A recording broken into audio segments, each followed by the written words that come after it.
wangin andam doi yan kan san zum zuma sakari aom thanua piang te lo budian se maisia chuchuni sana sa koso kole pasari kumakan tunan aizo district jail nita am vena so the addiction center sarkar na buhay pila kanpoy katsu camping kan basya pe a counselor ang ako pero ke bo chuta ka ba mu chuata chu edi khâu hi ba ngai sin ya bo ti hi ngai ko tu a che pa hu ngai po ta kha na hu pe a an balu tan bai nom thawan nom chu ka ngai te bo chuan an balu le a an bai nom thawan nom chu ka ngai te bo am lu te pon fe nan nom thal le an mu le pa te por an nom thal le ma ni ges bu nom thala ho kan Christian na hi do i se lu tu pe poi ka ti mangai turani kan pia mangai lo tu kan ti dia lo amaro chu sual vulian Christian kan ti ke poi pia sum ko po ti han kan ti thina lu le pa te hian a sual an mangai kan ti thina tu mi sual hi dom kan dom wang kwa ngai a om sa du lo te hi wang kwa ngai dom be ngai duat ngai kan ti thina a ti ke chen oma ni ma se la sual vul len tak chuan a thatu pon sa te lo chuai tak chu poi zo la chu ka ti ge ta ta ni ke chuan ti chuan eng po ni se sarkarin edik center alo siam thei ni chuan ka soi se hok ba ni ma se thara bo ma ngai in tin a zong te na tu te ram mo mo ni ho a mo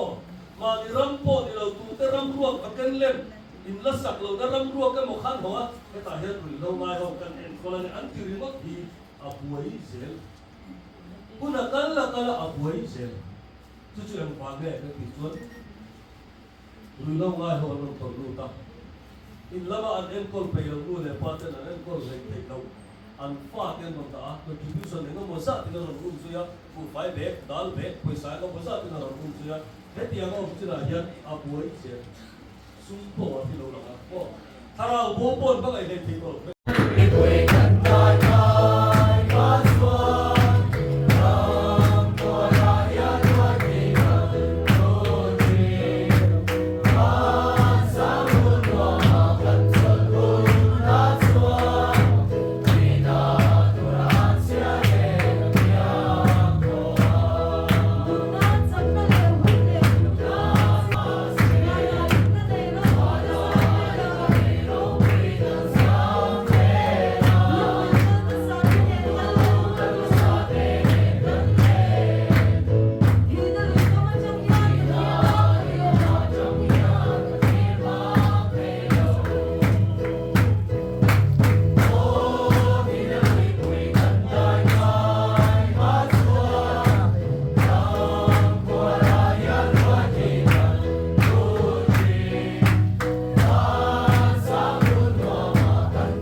Cuida